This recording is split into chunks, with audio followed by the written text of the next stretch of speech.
Hello everyone, welcome to the channel. आपका इस session में स्वागत है। आज हम डिस्कस करने वाले हैं करंट अफेयर्स ऑफ 4 अगस्त 2021। सो जिस किसी ने भी सब्सक्राइब नहीं किया है, प्लीज़ सब्सक्राइब द चैनल। हमारा और एक चैनल है एक्सेस फॉर सक्सेस कोचिंग, जहाँ पे हम रीजनिंग एंड क्वांटिटेटिव एप्टीट्यूड से रिलेटेड क्वेश्चंस डिस्कस करते हैं। सो प्लीज़ एक बार उसको विजिट कीजिएगा और अच्छा लगे तो ही सब्सक्राइब कीजिएगा। So without any delay, let's start the session. Our first question is PV Sindhu won the bronze medal in Olympics is from which state? PV Sindhu के बारे में हर कोई जानता है। टोक्यो ओलंपिक्स चल रहे थे तो वो बहुत न्यूज़ में थी। नीरज चोपड़ा, PV सिंधु, मीराबाई चानू, मीराबाई चानू, ये सब प्लेयर्स। तो वो कौन सा स्टेट से हैं, इस टाइप के क्वेश्चन बहुत बार पूछे जाते हैं। अभी ओलंपिक्स हुआ है तो ऑब्वियसली उनसे रिलेटेड क्वेश्चन बनेंगे एग्जामिनेशन में। So PV Sindhu is from Andhra Pradesh. और वो कौन सी प्लेयर है, वो कौन सा स्पोर्ट खेलती है? तो शी इज़ बैडमिंटन प्लेयर। वो आंध्र प्रदेश की कैपिटल के बारे में डिस्कस करते हैं। उस कैपिटल उसकी विशाखापट्टनम। आंध्र प्रदेश की 3 कैपिटल है, विशाखापट्टनम, कर्नूल एंड अमरावती। तो विशाखापट्टनम ये उसकी एग्जीक्यूटिव कैपिटल है, कर्नूल उसकी जुडिशियल कैपिटल है एंड अमरावती जो है वो लेजिस्लेटिव कैपिटल है आंध्र प्रदेश की। वहाँ के जो चीफ मिनिस्टर है YS जगनमोहन रेड्डी जी हैं and the governor is Biswabhusan Harichandra ji हैं। वहाँ के जो नेशनल पार्क्स है, Sri Venkateswara, Papikonda, Mrugavani national park, Pulicat lake bird sanctuary, वहाँ की ये नेशनल पार्क्स हैं। और वाइल्ड लाइफ सेंचुरी के बारे में सोचेंगे तो कोंदिया, खोरिंगा, नेलापट्टू, इस टाइप के कुछ वो वाइल्ड लाइफ सेंचुरीज़ हैं। एक लिस्ट में शॉर्ट्स में अलग से बना दूंगी, उसके बारे में हम डिटेल में जानकारी लेंगे। हर एक स्टेट की मैं अलग अलग इन्फॉर्मेशन, उसमें स्टेट कितने डिस्ट्रिक्ट कितनी है, कब फॉर्म्ड हुआ था, उसके बारे में हम डिस्कस करेंगे। तो शॉर्ट्स भी आप इस चैनल पे जो डाले हैं, अपलोड हुए हैं, उसको एक बार देख लीजिएगा। उसमें बहुत ज़्यादा इंपॉर्टेंट इन्फॉर्मेशन मैंने आपके साथ में शेयर किया है। कम समय में ज़्यादा से ज़्यादा इन्फॉर्मेशन देने की कोशिश की गई है, तो प्लीज़ शॉर्ट्स भी एक बार देख लीजिएगा। वहाँ का GI जो टैग है, वहाँ पे जो मोस्ट पॉपुलर है वो कॉफ़ी है, जहाँ पे आपको दिख रहा है यहाँ पे मैंने उसका फ़ोटो भी लगाया है। जोग्राफिकल इंडिकेशन एट प्रेजेंट जो न्यूएस्ट है वो है, वहाँ पे कॉफ़ी बहुत ज़्यादा अच्छी उगाई जाती है, मतलब वहाँ का GI टैग है ये। Which countries military has extended emergency for 2 years? Myanmar, इसकी म्यांमार है इसका आंसर। म्यांमार की जो स्टोरी है वो बहुत अच्छी है, वहाँ का मतलब इंटरेस्टिंग स्टोरी है। वहाँ पे क्या है कि 2010 तक जो है पहले मिलिट्री का शासन था वहाँ पे। जैसे हमारे इंडिया में क्या है, प्रेसिडेंशियल रूल चलता है, जो लोकतांत्रिक डेमोक्रेटिक टाइप में हम बोलते हैं कि लोगों के द्वारा वो हैंडल किया जाता है। President, prime minister, chief minister, ये सब बनाए जाते हैं, तो उनके हिसाब से गवर्नमेंट रन करती है। लेकिन म्यांमार की अगर बात की जाए तो म्यांमार में मिलिट्री रूल ज़्यादा वहाँ पे होता है। मिलिट्री जो चीफ हैं वो वहाँ पे रूल करते हैं, राज करते हैं वहाँ पे। उनके हिसाब से पूरा जो गवर्नमेंट है वो काम करती है। 2010 तक तो मिलिट्री ने ही वहाँ पे काम किया था। उसके बाद में लोगों के प्रेशराइज की वजह से उन्होंने वहाँ पे इलेक्शन किए गए, फिर प्रेसिडेंट्स, प्राइम मिनिस्टर, ये सब बनाने की कोशिश की गई। तो बाद में क्या हुआ कि वहाँ पे जो इलेक्शन हुए थे, पहले तो मिलिट्री का ही वहाँ पे राज था। और मिलिट्री का क्या है, वहाँ की जो पार्लियामेंट है वहाँ पे भी मिलिट्री के लोगों के लिए 25% वहाँ पे रिजर्वेशन किया जाता है, वहाँ पे सीट इनके लिए रखी जाती है।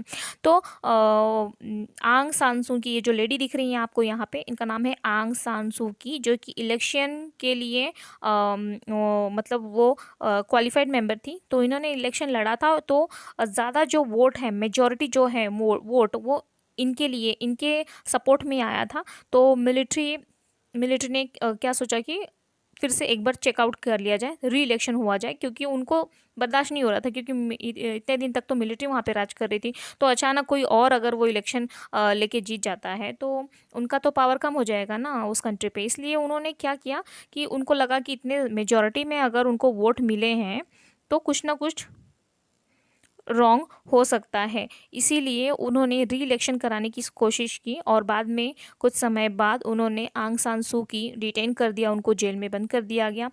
वैसे भी जब उन्होंने चेकआउट किया वहाँ पे, मतलब इन्वेस्टिगेशन किया, तो वहाँ पे इलेक्शन में तो कुछ गलत नहीं किया, कुछ माल प्रैक्टिस वगैरह हुआ है ऐसा कुछ साबित नहीं हुआ है। लेकिन फिर भी उन्होंने क्या किया कि जो आंग सान सू की है और कुछ जो पॉलिटिकल लीडर्स हैं जो वेल नोन हैं, उनको क्या कर दिया, डिटेन कर दिया, उनको जेल में बंद कर दिया गया। और अभी भी इमरजेंसी, स्टेट इमरजेंसी के नाम पर वो अभी मिलिट्री वहाँ पे राज कर रही है म्यांमार में। तो उसी बात को बोला गया है कि 1 साल तक उन्होंने बोला बोला था कि ये हम मिलिट्री स्टेट इमरजेंसी लागू कर दिया जाएगा और मिलिट्री फिर से क्या करेगी, काम करेगी वहाँ पे। तो ये उन्होंने 2 साल तक फिर से एक्सटेंड कर दिया है कि मिलिट्री फिर से वहाँ पे 2 साल और वहाँ पे अपना रूल करेगी, अपना राज करेगी। और ये है मिलिट्री के चीफ, हिलांग करके इनका नाम है। तो ये मिलिट्री चीफ है वहाँ के, जो कि मोस्ट पावरफुल उनको माना गया है, यानी कि मिलिट्री का शासन है वहाँ पे अभी।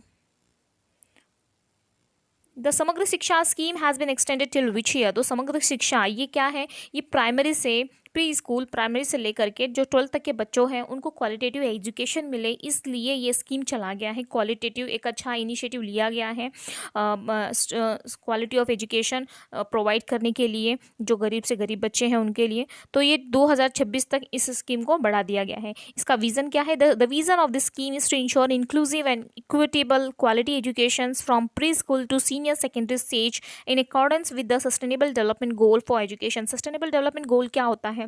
सस्टेनेबल डेवलपमेंट गोल मतलब जैसे हमें इस क्षेत्र में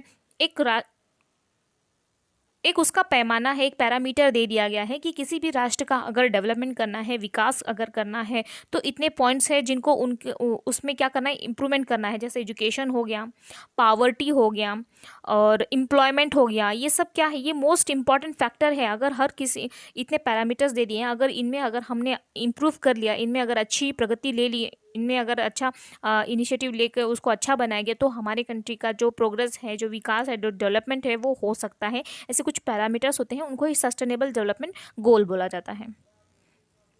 who has been reappointed as the prime minister of Armenia? तो ऐसे कौन से प्राइम मिनिस्टर है जो ऑलरेडी पहले थे और उनको फिर से अपॉइंट किया गया है? तो निकोल फेसिनियान, सॉरी फॉर द प्रोनाउंसिएशन अगर रॉन्ग हो गया तो निकोल फेसिनियान ये उनका नाम है, जो कि प्राइम मिनिस्टर है आर्मेनिया के। आर्मेनिया की बात की गई है तो वहाँ की कैपिटल येरेवन है and the currency is drum.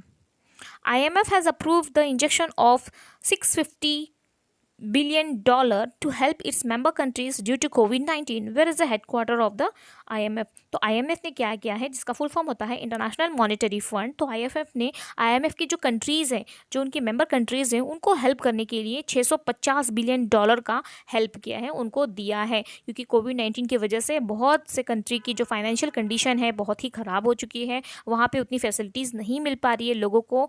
तो इसीलिए IMF ने $650 बिलियन का हेल्प किया है उनकी कंट्रीज़ को। तो IMF की बात की गई है तो उसका जो हेडक्वार्टर है वाशिंगटन DC US में है। और वहाँ वो जो फाउंड हुआ था, इसका फुल फॉर्म यहाँ पे दिया इंटरनेशनल मॉनेटरी फंड, जो फाउंड हुआ था ऑन 27 दिसंबर 1945 को फाउंड हुआ था। इसकी जो टोटल मेंबर कंट्रीज़ है दैट इज़ 190 कंट्रीज़ है जो ओवरऑल मेंबर है इसकी। वहाँ की जो मैनेजिंग डायरेक्टर है मिस क्रिस्टलिना जॉर्जिवा उनका नाम है। द चीफ इकोनॉमिस्ट है वो है गीता गोपीनाथ, जो कि इंडियन ओरिजिन की है।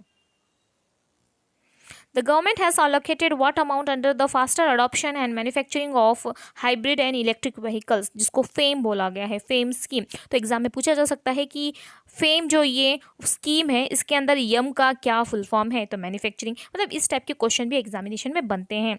तो गवर्नमेंट ऑफ इंडिया ने कितने अमाउंट एलोकेट किया है, कितना अमाउंट दिया है? 756 करोड़ रुपए ये उनको दिया गया है। किसकी वजह से? जो ये पेट्रोल डीजल है, ये जो फ्यूल है, ये बहुत महंगा होता जा रहा है। तो इसकी वजह से एक जो नया इनोवेशन हुआ है कि वो इलेक्ट्रिकल चार्ज जैसे बनाया गया। जैसे हमारी गाड़ी में हम अभी फ़िलहाल तो पेट्रोल यूज़ करते हैं, फ्यूल यूज़ करते हैं, पेट्रोल डीजल वगैरह। तो इसीलिए क्या गया, जगह जगह पर वहाँ पे लोगों की सुविधा के लिए क्या किया है, पेट्रोल पंप बनाए गए हैं। अगर इलेक्ट्रिकल व्हीकल्स अगर आ गए, उनका जो इनोवेशन हुआ है, अगर इलेक्ट्रिकल व्हीकल्स यानी कि चार्जिंग से, इलेक्ट्रिक से अगर व्हीकल्स हम चलाएंगे तो फ्यूल तो कम होगा, लेकिन उसके बिहाफ में हमको क्या करना पड़ेगा, इलेक्ट्रिक स्टेशन बना पाएंगे। जैसे पेट्रोल भराने के लिए पेट्रोल पंप होते थे, वैसे इलेक्ट्रिकल स्टेशन बनाने पड़ेंगे जगह जगह पर। तो ये करना पड़ेगा और ये एक अच्छा इनिशिएटिव है जो पॉल्यूशन कंट्रोल हो सकता है, इन्वायरमेंट को इससे बहुत ज़्यादा हेल्प मिल सकता है। इलेक्ट्रिक की वजह से फ्यूल वो यूज़ करेंगे तो जैसे कि धुआं वगैरह आता है, बहुत ज़्यादा नुकसान हो जाता है इन्वायरमेंट का और हमारा भी। तो उसके एक्सचेंज करके उन्होंने, मतलब उसको और इम्प्रूव करने के लिए, अच्छा करने के लिए इलेक्ट्रिकल व्हीकल्स ये स्कीम उन्होंने लेके आया है। और उसी को और अच्छा करने के लिए, इस स्कीम को और अच्छा काम करने के लिए, ज़्यादा से ज़्यादा रिजल्ट पाने के लिए 756 करोड़ रुपीज़ का गवर्नमेंट ने उनको एलोकेट किया है, डिस्ट्रीब्यूट किया है, दिया है। European union has imposed a fine of $886.6 million और 7 इसका 746 million euro on which shopping app. तो यूरोपियन यूनियन ने क्या किया है, फाइन लगा दिया है कौन सी कंपनी पे, अमेजोन पे। 746 मिलियन यूरो का उन्होंने फाइन लगा दिया है अमेजोन कंपनी पे। तो क्यों लगाया है, तो European union fine Amazon for processing personal data in violation of use general data protection regulation. तो इनके जो नियम्स है उसके खिलाफ उन्होंने क्या किया है, जो भी पर्टिकुलर एक पर्सन है उनके जो नॉट पर्सन जो पब्लिक है उनका उन्होंने जो पर्सनल डाटा है उसको मिसयूज़ किया है, उनको अच्छे से यूज़ नहीं किया है, मिसयूज़ किया है उनका, तो उसके लिए उन्होंने उनको फाइन लगाया है। अमेजोन की बात की गई तो उसको हेडक्वार्टर सिएटल में है जो कि वाशिंगटन यूएस में है। चेयरमैन यहाँ के as president Jeff Bezos ji हैं। The president and chief executive officer जो है एनडी जेसी जी हैं। Which cyclone storm has affected 3 states namely Odisha, West Bengal and Jharkhand. Questions जो हैं वो इंग्लिश में है इसलिए मैं हिंदी में ट्रांसलेट कर रही हूँ ताकि जो हिंदी मीडियम से है, जो करने वाले हैं हिंदी मीडियम मतलब हिंदी में जो एग्ज़ाम देते हैं उनके लिए वो बेनिफिशियल हो पाए। तो इसका जो आंसर है वो है यास। यास जो ऐसा साइक्लोन है जिसने अफेक्ट किया था उड़ीसा, वेस्ट बंगाल एंड झारखंड को। और ये कौन से टाइम में था, ये 23 मई से 28 मई के बीच में ये साइक्लोन वहाँ पे आया था। और वहाँ पे डैमेज कितना किया है, कितना ख़राब किया है, मतलब कितने अमाउंट का लॉस किया है इंफ्रास्ट्रक्चर वगैरह, तो $2.84 बिलियन का वहाँ पे नुकसान हुआ है। Reserve Bank of India has imposed a penalty of how much on Janalakshmi cooperative bank. जो जनलक्ष्मी कोऑपरेटिव बैंक है उसी को, अभी जो कोऑपरेटिव बैंक है उसको स्मॉल फाइनेंस बैंक में आरबीआई ने लाइसेंस दे दिया है कि वो अपना स्मॉल फाइनेंस में चेंज कर सकते हैं। तो अभी उसका नाम हो गया है Jana small finance bank. Janalakshmi cooperative bank changed in और renamed as Jana small finance bank. जो इसका हेडक्वार्टर है दैट इज़ इन बेंगलुरु जो कि कर्नाटका में है। जो इन्होंने कितना पेनल्टी लगाया हुआ है आरबीआई ने, 50.35 लाख रुपीज़ का वहाँ पे पेनल्टी लगाया है। आरबीआई का ये काम होता है क्योंकि वो बैंकर्स की बैंक होती है, वो पेनल्टी करती है, रिकैपिटलाइजेशन करती है, मतलब बैंक की जो भी क्वेश्चन जो भी प्रॉब्लम्स है वो सब सॉल्व करती है आरबीआई। अच्छा करेंगे तो आपको अप्रिशिएट करेगी और अगर आप कोई काम बुरा करते हो तो आपको वो पनिश भी करती है। Who has won the bronze medal in the boxing eight Tokyo Olympics 2020। तो 2020 में 2020 ओके, ये लवलीना बोर्गोहेन है जिनको ब्रॉन्ज मेडल मिला है, वो भी बॉक्सिंग में मिला है। तो लवलीना बोर्गोहेन ये जो जीता है इन्होंने बॉक्सिंग में ब्रॉन्ज मेडल, तो ये कौन से स्टेट से, ऐसे भी पूछा जाता है जैसे कि फर्स्ट के क्वेश्चन में पूछा गया था पीवी सिंधु जी के बारे में। तो लवलीना बोर्गोहेन जिन्होंने बॉक्सिंग में ब्रॉन्ज मेडल जीता है वो आसाम से है। आसाम की बात की गई है तो उसकी कैपिटल दिसपुर है। वहाँ के जो चीफ मिनिस्टर हिमांता बिश्वा शर्मा जी हैं and the governor is mister Jagdish Mukhi जी हैं। वहाँ की जो नेशनल पार्क के बारे में बोला गया है तो दिब्रू साइखोवा, काजीरंगा, मानस, नामेरी, ओरांग नेशनल पार्क वहाँ की जो नेशनल पार्क है आसाम की। एंड जो वाइल्ड लाइफ सेंचुरी है वो बुरा चपोरी, चक्रशिला, लाओखाओ, बोरनाडी, एल हुलोन गपार, ये वहाँ की वाइल्ड लाइफ सेंचुरी है। Which organization is set to launch the second mission of its Boeing Orbital Flight Test 2। तो कौन सा ऐसा ऑर्गेनाइजेशन है जिन्होंने ये सेकेंड मिशन लॉन्च किया है बोइंग ऑर्बिटल फ्लाइट टेस्ट के ऊपर। तो ये नासा करने जा रही है। नासा का यहाँ पे फुल फॉर्म दिया है national aeronautics and space administration, ये नासा का फुल फॉर्म है। ये अमेरिका